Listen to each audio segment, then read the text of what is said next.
আসসালামু আলাইকুম রহমতুল্লাহ। কাছে ও দূরে, দেশে ও প্রবাসে যে যেখান থেকে আমাদের লাইভ প্রোগ্রামটি দেখছেন, সকলকে আমাদের পক্ষ থেকে আন্তরিক সালাম। আসসালামু আলাইকুম রহমতুল্লাহি ওয়া বারাকাতুহু। যদিও আজকে নির্দিষ্ট কোনো বিষয় নিয়ে লাইভে আসা হয়নি, তারপরেও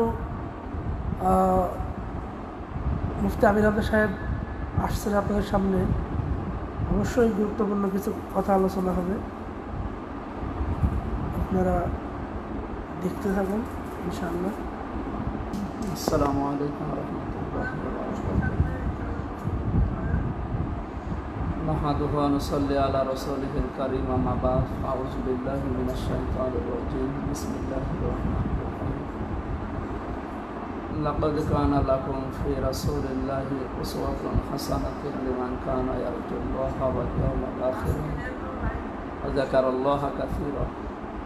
ولما رأى المؤمنون الأحزاب قالوا هذا ما وعدنا الله ورسوله وصدق الله ورسوله وما زادهم إلا إيمانا وتسليما صدق الله ورسوله। সম্মানিত ভাইরা, অনেকেই বিভিন্ন সময় গাড়িতে চলাকালীন প্রশ্ন করেন। আমরা বলেছিলাম লাইভের মাধ্যমে উত্তর দেব। আমাদের প্রশ্নগুলো এখন যদি জীবন ঘনিষ্ঠ প্রশ্ন থাকে বলতে পারেন, আমরা এখন সময় আছে, 15-20 মিনিট সময় আমরা দিচ্ছি। আপনারা আপনাদের গুরুত্বপূর্ণ বিষয় যদি জিজ্ঞাসা করতে চান, জীবন ঘনিষ্ঠ করতে পারেন, কোরআন এবং হাদিস দিয়ে আমরা উত্তর করব ইনশাআল্লাহ।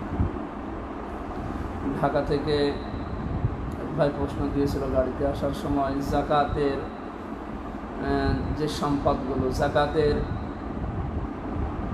টাকা অনেকেই ব্যবসার ভেতরে টাকা খাটিয়েছে, টাকাগুলো পড়ে আছে ব্যবসায়ী বিভিন্ন প্রতিষ্ঠানে, টাকা আপনার হাতে, এই টাকার যাকাত দেওয়া লাগবে কিনা? আসলে যাকাত ইসলামের একটা সেতু। কোরআনে কারিমে আল্লাহ জানিয়েছেন, আল্লাযীনা ইয়াকনিজুনা আয-যাহাবা ওয়াল ফিদ্দাতা ওয়া লা ইউনফিকুনাহা ফি সাবিলিল্লাহ ফাবাশশিরহুম বিআযাবিন আলীম ইয়াওমা ইউহমা আলাইহা ফি নারি জাহান্নামা ফাতুকওয়া বিহা জিবাহুহুম জুনুবুহুম ওয়া যুহুরুহুম হাযা মা কানাস্তুম লিআনফুসিকুম ফাযুকু মা কুনতুম তাকসিবুন। আল্লাহ তাআলা বলেন, যে সমস্ত মানুষগুলো সম্পদ জমা করে আর সম্পদের যাকাত দিতে চায় না, এই সম্পদগুলো কিয়ামতের ময়দানে সর্প হয়ে তাদেরকে কামড়াতে থাকবে। যন্ত্রণাদায়ক আযাবের সুসংবাদ আপনি হে নবী তাদেরকে জানিয়ে দেন। সম্পদগুলো গরম করার মাধ্যমে তাদের স্থদেশে, তাদের পাদদেশে, তাদের পিঠের উপরে, তাদের বুকের উপরে দাগ দেওয়া হবে আর বলা হবে, হাযা মা কানাজতুম লিআনফুসিকুম, এইটাই তোমার সেই সম্পদ, ফাযুকু মা কুনতুম তাকনিজুন, যেটা তুমি যাকাত দাওনি, দান করনি, তার সম্পদের মজা এখন আস্বাদন করো। সুতরাং সে সময় আসার আগে আপনারা হিসাব করে করে আপনাদের সম্পদের যাকাত আদায় করবেন। নামাজ যেভাবে জাহান্নামের আগুন থেকে বাঁচার জন্য, আল্লাহর সন্তুষ্টির জন্য পড়া হয়, যাকাতও ঠিক আপনার মালকে পবিত্র করার জন্য, জাহান্নামের আগুন থেকে বাঁচার জন্য, মানুষের হক মানুষের বাড়িতে পৌঁছিয়ে দেওয়ার নিমিত্তে আদায় করা লাগবে। যাকাত আসলে এটা অনুকম্পা নয়, দান নয়, এটা হচ্ছে অধিকার। ফি আমওয়ালিহিম হাক্কুল লিস-সাইলি ওয়াল মাহরুম। আল্লাহ তাআলা বলেন, ধনীদের সম্পদের ভেতরে গরিবের অধিকার আছে। সেই অধিকার যাকাতের মাধ্যমে, এককালীন দানের মাধ্যমে, সাদকার মাধ্যমে, ফিতরার মাধ্যমে এটা আদায় করার নিয়ম আছে। যাদের ব্যবসায়িক সম্পদগুলো হস্তগত নেই, যখন হাতে আসবে এবং ওই সম্পদ আপনার 1 বছর পার হয়ে যাবে, বছরের প্রথমে আছে আর বছরের শেষে আবার ওরকম সম্পদ আপনার হাতে আছে, মাঝখানে আপনার হাতে ছিল না, ওই সম্পদ আপনার যাকাতের হকদার, যাকাতের অধিকারী। যে ব্যবসায়িক কোনো সম্পদ আপনার হাতে না থাকে, যতক্ষণ হাতে নেই, পড়ে আছে, তা আদায় হওয়ার সম্ভাবনা আছে, তাহলে হিসাব নিকাশ করা লাগবে। আপনি একজনের কাছে টাকা পান, 2 মাস পরে সে আপনাকে টাকা দিয়ে দেবে, এই সম্পদের হিসাব করা লাগবে। আর যদি মনে করেন না, এই সম্পদ এখনও আমার হস্তগত হয়নি, উনি দেবে কিনা এখনও দো ভরসা, তাহলে ওর সম্পদের যাকাত দেওয়া লাগবে।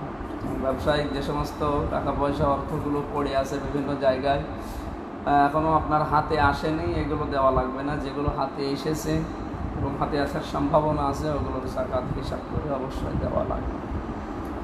প্রিয় ভাইরা, যারা লাইভ প্রোগ্রামটা দেখছেন সকলের প্রতি আমার আহ্বান থাকবে লাইভটি শেয়ার করে অপর ভাইকে দেখার সুযোগ করে দেবেন। আমাদের কাছে একটা প্রশ্ন আসছে যে নামাজের পরে সম্মিলিত মোনাজাত করা যাবে কিনা।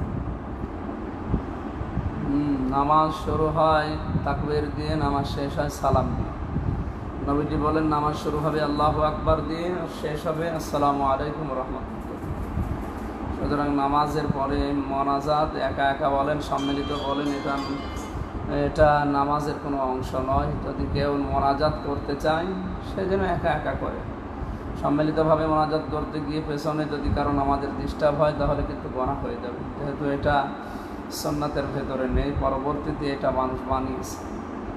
আমরা এর পক্ষে নয়, কোনো হাদিসও এর পক্ষে পাইনি। বিশ্বনবী মুহাম্মদ রাসূলুল্লাহ সাল্লাল্লাহু আলাইহি সাল্লাম জীবনে কয়েকবার তিনি এভাবে হাত তুলেও মোনাজাত করেছিলেন, যেমন আরাফাতের ময়দানে এবং বৃষ্টির জন্য নামাজ পড়ে এবং ইস্তেখারা করে তিনি এত উপরে হাত তুলেছিলেন যে তার বগলের সাদা অংশ পর্যন্ত দেখা যাচ্ছে। যেহেতু এটা নামাজের অংশ নয়, এটা নিয়ে বাড়াবাড়ি করা ঠিক হবে না, এটা বন্ধ করা দরকার। আরেক ভাই প্রশ্ন করছে কি যে যদি লাইলাতুল কদর শুধুমাত্র কি 27 রমজান ওটাই কি লাইলাতুল বরাত নাকি এমনি?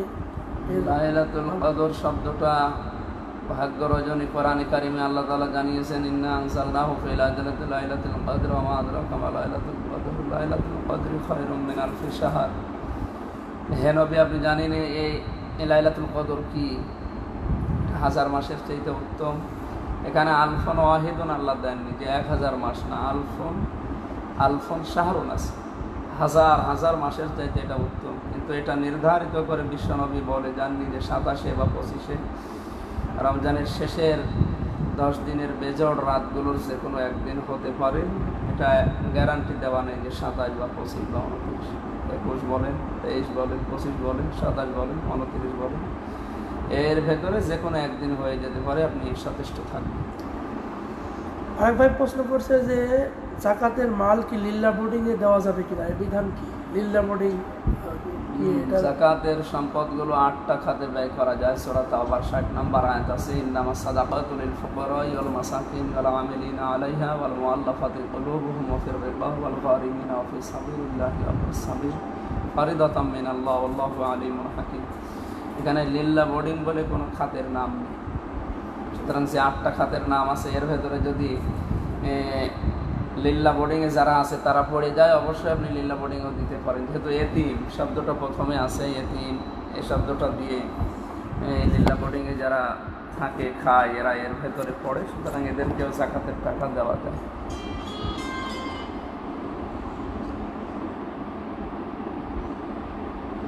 এখানে অনেকে লিখছে যে অনেকেই সালাম দিচ্ছে আপনাকে, অনেকেই জিজ্ঞাসা করছে আপনি কেমন আছেন, বলে সালামের উত্তর। এবং লাইলাতুল কদরের ফজিলত সম্পর্কে বললাম তো, আলফন ওয়াহিদুন না দিয়ে আল্লাহ আলফন শাহরুন দিয়েছেন। হাজার হাজার না, কত হাজার মাসের চাইতে এটা উত্তম, এটা আল্লাহ ভালো জানে। আপনি সচেষ্ট থাকবেন ইবাদত করার জন্য। আজকে কত? 21শে রমজান। আজকে 21শে রমজান না? আজকে 21 রমজানে হবে। লাইলাতুল কদর শেষের 10 দিন আপনি এটা বিশেষ করে ভালো হয় যদি কেউ ইতিকাফে থাকে, তার দ্বারা এটা অনুসন্ধান করা আরও সহজ হয়। তাদের সময় আছে, তারা ইতিকাফে থাকবেন, ঠিক এটার অনুসন্ধান করবেন। আপনি 84 বছর 4 মাসে যা ইবাদত করে সওয়াব পাননি, এক রাতেই তাই পাবেন ইনশাআল্লাহ। আমাদের এক ভাই প্রশ্ন করেছেন কি যে যারা জাকাত প্রদান করে না তারা কি কাফির হবে? জাকাত প্রদান না করলে কাফের না, অস্বীকার করলে কাফের হবে। কেউ যদি নামাজ অস্বীকার করে সে যেমন কাফের হয়ে যায়, জাকাত যদি কেউ অস্বীকার করে সে কাফের হবে। তুচ্ছ তাচ্ছিল্য করলে বা দেব না, দেওয়ার দরকার নেই এরকম কিছু বললেও সে কাফের হয়ে যাবে। আল্লাহর বিধানকে নিয়ে যদি কেউ তুচ্ছ তাচ্ছিল্য করে, দাম না দেয়, মর্যাদা না দেয়, অস্বীকার করে, ইনকার করে, অবশ্যই সে কাফের হবে। সুতরাং ইতিকাফ সম্পর্কে অনেকে জানতে চেয়েছেন, যদি এই বিষয়ে কিছু বলতেন আপনি। ইতিকাফ রমজানের শেষ 10 দিনে করা দরকার। যদি কেউ পারেন, নবীজি সারাটা জীবনের শেষের 10 দিন তিনি ইতিকাফ করতেন, এটা সুন্নাত। যদি কেউ না পারেন, সে অন্তত 3 দিন অথবা সর্বশেষ মত 1 দিন, 24 ঘন্টার 1 দিন যে কোনো করা যাবে। যদি আপনার খুব বেশি জরুরি থাকে 1 দিন করবেন। সর্বোত্তম হচ্ছে 10 দিন, শেষের 10 দিন মসজিদে অবস্থান করা পুরুষের জন্য, আর মেয়েদের জন্য ঘরে অবস্থান করা। বিনা প্রয়োজনে, জরুরি প্রয়োজন ছাড়া আপনি ইতিকাফে বসে গল্প গুজব করা থেকে বিরত থাকবেন। তাহলে একেবারে বসেই থাকতে হবে, মসজিদে যাওয়া যাবে না, কোনো জায়গায় কথা বলা যাবে না, এরকম না। প্রয়োজন মতো সাহাবায়ে কেরাম ব্যবসাও করতেন, ইতিকাফে অবস্থায় তারা ব্যবসাও করেছিলেন। সুতরাং আপনি একেবারে চুপ করে বসে থাকবেন, এটা ঠিক না। বসে আপনি কোরআন নিয়ে, হাদিস নিয়ে, ইসলামের ইতিহাস নিয়ে, বিভিন্ন মানুষকে মাসলা মাসাইল দিয়ে, আল্লাহর জিকির নিয়ে এগুলো ব্যস্ত থাকে, সময় কাটান, অসুবিধা। আরেক ভাই প্রশ্ন করেছেন কি যে সুন্নতি টুপি সম্পর্কে একটু যদি বলতেন আমাদেরকে। সুন্নতে টুপির আসলে সুন্নত বলতে টুপি মাথার সাথে লেগে থাকবে, যেন পড়ে না যায়, এইটাই সুন্নত। একেবারে নির্ধারিত করে আমাদের দেশে কিছু কিছু মানুষ এই যে লাগিয়ে নিয়েছে জাল টুপি, কেউ লাগিয়ে নিয়েছে কিস্তি টুপি, কেউ পাস করে টুপি, কেউ লম্বা টুপি, না, এটা ঠিক না। মাথার সাথে যেন লেগে থাকে, পড়ে না যায়, এরকম টুপি হওয়া লাগবে। আবার প্রশ্ন করছে যে হুজুর, আজ আমি সেহরি শেষ করার আগে আজানের ধ্বনি শুনতে পাই, আসসালাতু খায়রুম মিনান নাওম বলার সাথে সাথে খাওয়া বন্ধ করে দিয়েছি, এতে কি আমার রোজার কোনো ক্ষতি হবে কি না? আপনি আজান তো বিষয় না, বিষয় হচ্ছে সময়টা দেখা লাগবে, সেহরির সময় শেষ কয়টায়। আপনি খাবার খেতে খেতে যদি খাবারে প্লেটে কিছু থাকে অথবা পানি জাতীয়, এটা আপনি আজান হচ্ছে শেষ করেই তারপরে সেহরি শেষ করবেন, সম্পন্ন করবেন। ওই খাবারটা নষ্ট করার দরকার নেই, আর নতুন করে আবার খাবার প্লেটে নেওয়া লাগবে না। যতটুকু আছে ওইটা শেষ করবেন আজান পর্যন্ত। আসামা আসলামুল মান্না লিখেছেন, হুজুর বাংলায় কোরআন শরীফ খতম দিয়ে যাচ্ছে, বাংলায় দেখে দেখে কোরআন শরীফ খতম দিয়ে যাচ্ছে, ফজিলত কতটুকু ইসলামের দৃষ্টিতে? বাংলায় খতম আবার কি? বাংলায় খতম তো বাংলায় বলতে কি যে বাংলা দেখে দেখে, মানে আরবি সে পড়তে পারে না, এই ক্ষেত্রে যদি বাংলা দেখে দেখে বাংলা উচ্চারণ যদি আপনি আরবি উচ্চারণ করতে না পারেন, বাংলায় উচ্চারণ করে পড়েন, অসুবিধা নেই। কিন্তু সাওয়াবের বিষয়টা, কোরআন শরীফ পড়লে আপনার 10টা করে নেকি হবে এক একটা অক্ষরে, এটার ভেতরে কোনো সন্দেহ নেই। অক্ষরগুলো যেন শুদ্ধ হয়, উচ্চারণ যেন সঠিক হয়, এটাই মেন বিষয়। সেই বাংলায় আর ইংরেজি যাই পড়ে, অক্ষরগুলো উচ্চারণ শুদ্ধ করে করা লাগবে। এবং পুরাটা আলহামদুলিল্লাহি রাব্বিল আলামিন এটা এভাবে পড়েন, কিন্তু শুদ্ধ করে পড়া লাগবে। আমাদের এমডি মুকসিদুর রহমান ভাই বলছেন, স্থায়ী সম্পদ, আসবাবপত্র এসবের কি যাকাত দিতে হবে কি? যেগুলো আসবাবপত্র, ব্যবহারিক জিনিসপত্র, আপনার একটা মোবাইল আছে, একটা হন্ডা গাড়ি আছে, একটা কার গাড়ি আছে, এবং বাড়িতে যে সমস্ত খাট, শোকেস, হাঁড়ি পাতিল, রান্নার বিষয়, এ সমস্ত জিনিস দেওয়া লাগবে। উদ্বৃত্ত যেগুলো আছে এমনিতেই ব্যবহার হয় না, সোনা যেমন পড়ে আছে 5 ভরি, 7 ভরি, 10 ভরি, এগুলোর দেওয়া লাগবে। ব্যাংকের টাকা পড়ে আছে 75,000-এর ওপরে, যেগুলোর কোনো ব্যবহার নেই, এইগুলো দেওয়া লাগবে। আমাদেরকে সালাম জানিয়েছেন এমডি আমজাদ হোসেন রিয়াদ ভাই।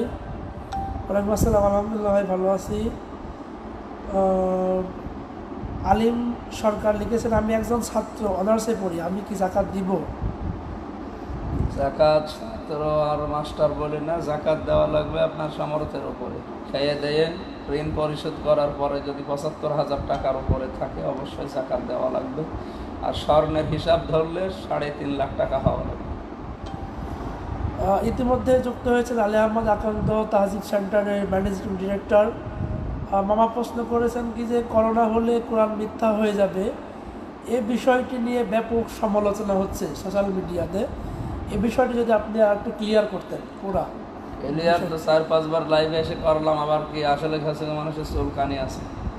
যদি আর আমি 2 ঘন্টা 15 মিনিট 2.5 ঘন্টা কথা বলি, ওইগুলো নিয়ে কিছু না, মাঝখানে কাটসাট করে কিছু মিডিয়া এই কথাগুলো ছড়ায়। ও আমাইয়া তাওয়াক্কাল আলাল্লাহি ফাহুয়া হাসবু, এই আয়াতের ব্যাখ্যা করতে গিয়ে জানিয়েছিলাম, দুনিয়ায় যত বড় মহামারী হোক, সে করোনা বলেন আর যাই বলেন, এগুলো যদি মানুষ কোরআনের যে বর্ণিত নিয়মগুলো আছে, বিজ্ঞানের যে স্বাস্থ্যবিধি আছে, এগুলো যদি চিকিৎসা বিজ্ঞানের কথা মেনে চলতে পারে, প্রায় 9টা পয়েন্ট ওই জায়গায় ছিল আমাদের। তার ভেতরে কাঁচা হলুদ, এরপরে আজওয়া খেজুর, জমজমের পানি, এরপরে কালো জিরা, এরপরে দুধ, এরপরে লেবু।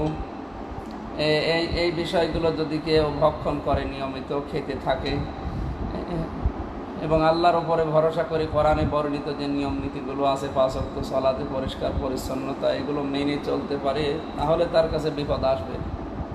আর যদি বিপদ আসেও এটা পরীক্ষা। আর ওই বিপদে যদি ওই লোকটা মারা যায়, ও তো মরণ না, ওটা শহীদ মরণ।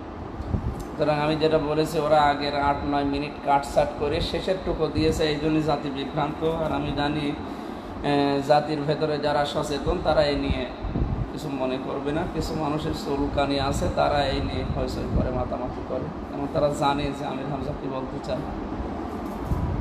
এক ভাই প্রশ্ন করেছেন, ডিপিএস মেয়াদ পূর্ণ হওয়ার আগে কি জাকাত দিতে হবে কিনা? না, ওই টাকা আপনার হস্তগত হওয়া লাগবে। 10 বছরের মেয়াদ যদি থাকে, ওই টাকা আপনার হাতে তো এখন ইচ্ছা করলেও আপনি নিয়ে আসতে পারবেন না, সুতরাং এখন দেওয়া লাগবে না। যখন হাতে আসবে তখন হিসাব করে দিয়ে দেবেন। আরেক ভাই প্রশ্ন করেছেন, হুজুর আজানের ভিতরে পানি খেলে কি রোজা থাকবে, রোজা হবে? বললাম তো, আজানটা বিষয় না, বিষয় হচ্ছে সময়টা। আমাকে সময় নির্ধারণ করা আছে। আজকে সেহরির শেষ সময় ছিল 3:53। 3:53 ভেতরে আপনার খাওয়া দাওয়া, সেহরি সব কিছু শেষ করা লাগবে। আপনি যদি 55, 56, 57 বেজে যাচ্ছে, তারপরও আজান হয় না এলাকায়, আপনি খেয়ে যাচ্ছেন না, তাহলে তো আপনার রোজা হবে না। এক ভাই প্রশ্ন করছেন যে, হুজুর ফরজ নামাজ না পড়ে যদি শুধু রোজা রাখি, তাহলে কি রোজা হবে কিনা? রোজা হবে, কিন্তু ফরজ নামাজের যে অধিকার আছে, হক আছে, ওইটা নষ্ট করার দ্বারা আপনার গুনাহ হবে, হিসাব দেওয়া লাগবে।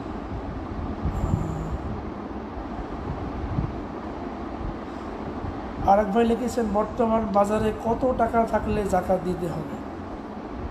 বললাম, খেয়ে দিয়ে ব্যবহারিক জিনিসপত্র বাদ দিয়ে ঋণ পরিশোধ করার পর যদি স্বর্ণের হিসাব ধরেন, তাহলে 3.5 লক্ষ টাকার মালামাল, স্বর্ণ, রৌপ্য সব মিলে। আর যদি রূপার হিসাব ধরেন, তাহলে 75,000 টাকা মতো আসে। এই টাকা যদি থাকে, 100 টাকা, 2.5 টাকা দেওয়া লাগবে। তো আমাদের আরেকজন প্রশ্ন করছেন যে, কোনো ইমাম যদি শিরিক এবং বেদাতের সাথে যুক্ত থাকে, তার পিছনে কি ইক্তেদা করা যাবে কিনা? প্রকাশ্য যদি জানা যায় যে শিরিক বেদাত করছে, যদি নির্ভরযোগ্য সূত্রে জানা যায়, দেখা যায়, তাহলে ওর পেছনে ইক্তেদা করা যাবে না, নাম পাল্টাতে হবে, নতুন ইমাম নিয়োগ দেওয়া লাগবে। আলহামদুলিল্লাহ। আরেক ভাই প্রশ্ন করেছেন, হুজুর নামাজের পোশাক কেমন হওয়া উচিত? নামাজের পোশাক বলতে আপনার এই কোনোই, এটা যেন বের হয়ে না থাকে, এবং পা থেকে এই যে হাঁটু পর্যন্ত যেন ঢাকা থাকে, নাভি থেকে হাঁটু পর্যন্ত। তার মানে ফরজ যেটা আছে, এই ফরজটা ঢেকে রাখা লাগবে। একেবারে জোব্বা 3 হাত, 3.5 হাত গায়ে দেওয়া লাগবে, এটা বিষয় না। আপনার নামাজে গেঞ্জি গায়ে দিয়ে অনেকে পড়ে, কোনো বের হয়ে যায়, এমন হাতা কাটা জামা আছে, পড়লে এটা নামাজ মাকরু হবে। ফরজ যেগুলো আছে, সতর ঢাকা যেহেতু ফরজ, নাভি থেকে হাঁটু পর্যন্ত একটা পুরুষের সতর, এইটা ঢাকা থাকলে নামাজ হবে। আর মহিলাদের জন্যে শুধু হাতের কবজি, মুখমণ্ডল আর পায়ের পাতা বাদ দিয়ে পুরা শরীর, চুল সব ঢেকে রাখা লাগে, নয়তো তার নামাজ হবে। আরেক ভাই প্রশ্ন করছেন, লাইলাতুল কদর আমরা কিভাবে তালাশ করতে পারি? লাইলাতুল কদরের কিছু সিমটম আছে, কিছু নিদর্শন। অন্যতম এই যে ওই দিন বৃষ্টি, গড়ি গড়ি বৃষ্টি হতে পারে, এবং কি নিস্তব্ধতা, মনে হবে যে আজকে সারা পৃথিবী একেবারে নিস্তব্ধ হয়ে গেছে। এরপরে নয় অন্ধকার, নয় আলো, এরকম একটা রাত হবে। আপনি চেষ্টা করবেন এরকম রাতকে, কারণ নির্ধারিত যেহেতু নেই, সুতরাং আপনাকে চেষ্টা করা লাগবে শেষের এই বিজোড় 10 দিনের 5 দিন, যেই দিন হয়, যদি ভাগ্যে থাকে পেয়ে যাবে। এক ভাই আমাদেরকে প্রশ্ন করছেন যে, পীর কি ধরতেই হবে? ধরলে কি জান্নাতে যাওয়া যাবে? একটু যদি বলতেন। মানে পীর ধরলেই কি সে জান্নাতে যাবে, কি পীর ধরা যাবে কি না? পীর শব্দের শাব্দিক অর্থ উস্তাদ, শিক্ষক, মুআল্লিম।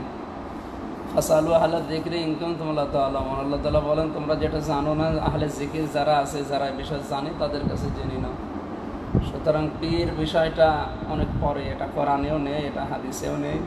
হাদিসে আছে মুআল্লিম, কোরআনে আছে ওয়া ইউদলিল ফালান তাজিদ লাহু ওয়ালিয়্যাম মুরশিদা। আল্লাহ রাব্বুল আলামিন যদি কাউকে গোমরা করে দেয়, আপনি তাকে পথ দেখানোর মতো কাউকে পাবেন না। সুতরাং এই বিশ্বাস করা ঠিক না যে আমার পীর আমাকে জান্নাতে নিয়ে যাবে। হ্যাঁ, আপনি যেটা জানেন না তার কাছে জেনে নেবেন, জেনে আমল করলে আপনি জান্নাত পেতে পারেন। সে জান্নাতে নিয়ে যাবে, তাকে ধরাই লাগবে, এইটা ঠিক নয়, এই বিশ্বাস করাও ঠিক নয়। যেটা জানেন না শুধু তার কাছে জেনে নেবেন ইসলামের বিষয়গুলো, এতটুকু। আরেক ভাই প্রশ্ন করেছেন যে অসুস্থ ব্যক্তির রোজা সম্পর্কে। অসুস্থ ব্যক্তি কি তাকে রোজা ফামান কানা মিনকুম মারিদান আও আলা সাফারিন ফাইদ্দাতুম মিন আইয়ামিন উখর। আল্লাহ তাআলা বলেন, তোমাদের ভেতরে কেউ যদি অসুস্থ থাকে অথবা সফরে থাকে, তার জন্যে রক্ষত হচ্ছে সে রোজা যেন অন্য সময় গণনা করে দেয়, ওই সময় রোজা রাখা তার লাগবে না। এই সমস্ত মেয়েরা বাচ্চাদেরকে দুধ দান করে এবং 10 প্রকার মানুষের নাম হাদিসে আছে যে এই সমস্ত মানুষগুলো যদি রোজা না রাখে তাহলে পরবর্তীতে তারা যেন গণনা করে হিসাব করে 1 বছরের পর্যন্ত তারা রোজা রেখে দেয়। অসুস্থ হলে রোজা রাখা লাগবে না, সে যে কোনো অসুস্থ হলে। প্রিয় মুহতারাম, একটা আলোচিত বিষয় একবার আমাদেরকে প্রশ্ন করছেন, আপনি বলেছিলেন যে ওযু ছাড়া কোরআন ধরা যাবে কি না, এই ব্যাপারটা আরেকটু ক্লিয়ার হতে যাচ্ছে দর্শকরা, যদি আরেকটু ক্লিয়ার করে বলতেন। ইন্নাহু লাকুরআনুন কারীমুন ফী কিতাবিন মাকনুন লা ইয়ামাসসুহু ইল্লাল মুতাহহারুন তানজিলুম মির রাব্বিল আলামিন। সূরা ওয়াকিয়ার এই আয়াতগুলোর ব্যাখ্যা করতে গিয়ে আমরা জানিয়েছিলাম ওযু ছাড়া কোরআন শরীফ ধরা যাবে, কারণ এখানে ওযু না করে কোরআন ধরা যাবে না এই কথা এই জায়গায় আসলে আল্লাহ দেয়নি। যে মানুষগুলো বিভ্রান্ত হন বা এই আংশিক আলোচনা শোনার পরে আয়াতগুলোর ব্যাখ্যা বিশ্লেষণের ভালো করে পড়ে। আর কোরআনের সম্মানার্থে হাফেজি কোরআন যেগুলো শুধু আরবি টু আরবি, এটা আপনি ওযু না করে ধরবেন না, এটাও আমি একমত। কিন্তু তাফসীর লেখা আছে, ব্যাখ্যা লেখা আছে, অর্থ করা আছে, এটা আপনি ওযু করা ছাড়া ধরা যাবে না। তাহলে আপনি দুনিয়া চালাবেন কি দিয়ে? সবসময় তো ওযু করে থাকা একজনের জন্য ঠিক না। আর লা ইয়ামাসসুহু ইল্লাল মুতাহহারুন, এটা আসলে লাওহে মাহফুজের জন্য, এটা আপনার জন্য নয়। লা ইয়ামাসসুহু বই মার যা যেদিকে, এদিকে খেয়াল করা লাগবে। আল্লাহ তাআলা বলেন, অবশ্যই এটা সম্মানিত কোরআন সংরক্ষিত করা আছে সুরক্ষিত কিতাবে। এখানে মাকনুন শব্দের শাব্দিক অর্থ হচ্ছে হাতের স্পর্শ ছাড়া। হাতের স্পর্শ ছাড়া, লৌহে মাহফুজ ছাড়া আর পৃথিবীতে কোনো জায়গা নেই। আর লা ইয়ামাসসুহু ইল্লাল মুতাহহারুন, মুতাহহারুন শব্দের শাব্দিক অর্থ দুইটা, একটা পবিত্র আর একটা হচ্ছে নিষ্পাপ। আমরা জানি ফেরেশতারা পবিত্র এবং নিষ্পাপ, এটা লাওহে মাহফুজের ক্ষেত্রে মানায়। এটা শুধু এটা দুনিয়ার জন্য না। কোরআন শরীফ আমি এখনও বলছি আপনাকে, অর্থ ব্যাখ্যা বিশ্লেষণ, অর্থ তাফসীর, এগুলো আপনি ওযু ছাড়াও ধরতে পারবেন, কোনো অসুবিধা নেই। এক ভাই প্রশ্ন করছেন, হঠাৎ রোজার মাঝে যদি বমি হয় তাহলে কি রোজা ভঙ্গ হয়ে যাবে কিনা? না, ইচ্ছা করে বমি যদি কেউ মুখ ভরে করে তাহলে রোজা ভেঙে যাবে, তাছাড়া রোজা ভাঙবে না। অনিচ্ছাকৃত রোজা যদি বমি মুখ ভরেও হয়, যদি রক্ত বের হয় শরীর থেকে, রোজা ভাঙে না। মানুষ এগুলো আন্দাজে কিছু কথা বলে। রোজা ভাঙার জন্য শর্ত হচ্ছে বাইরের কোনো বিষয় আপনার শরীরের পাকস্থলী পর্যন্ত যাওয়া লাগবে। পাকস্থলী পর্যন্ত যদি বাইরের কোনো বিষয় যায়, যেমন ইঞ্জেকশন দিলে ওটা চামড়ার স্কিন পর্যন্ত থাকে, সুতরাং ইঞ্জেকশন দিলে আপনার রোজা ভাঙবে না। ওটা যদি খাদ্যের অভাব মেটায়, খাদ্যের প্রয়োজন পূরণ করে এবং পাকস্থলী পর্যন্ত চলে যায়, তাহলে আপনার রোজা হবে না। আরেক ভাই প্রশ্ন করছেন, রোজা করে নাফসকে কীভাবে দমন করবো শয়তানের কুমন্ত্রণা থেকে? কুমন্ত্র যদি চলে আসে সেক্ষেত্রে কীভাবে দমন করা যায়? আউযু বিল্লাহি মিনাশ শাইতানির রাজিম, এটা পড়েন, আল্লাহর কাছে দোয়া করেন সবসময়, আল্লাহ আপনাকে বাঁচাবে। রোজা থাকলে এমনিতেই মানুষ কন্ট্রোল থাকতে পারে। শয়তানি করার যে সমস্ত অঙ্গ প্রত্যঙ্গগুলো আছে তারা এমনিতে দুর্বল হয়ে যায়। দোয়া করা ছাড়া এখন আমি জোরে করে আর কি বলবো। আরেক ভাই প্রশ্ন করছে, রাইহান নামক দরজা দিয়ে রোজা ছাড়া কি অন্য কেউ প্রবেশ করতে পারবে? রাইহান নামক দরজা দিয়ে শুধুমাত্র রোজাদারদের প্রবেশ করাবেন, অন্য কাউকে দরজা দিয়ে প্রবেশ করতে আল্লাহ দেবেন না। শুধুমাত্র যাদের রোজা কবুল হয়েছে তারা।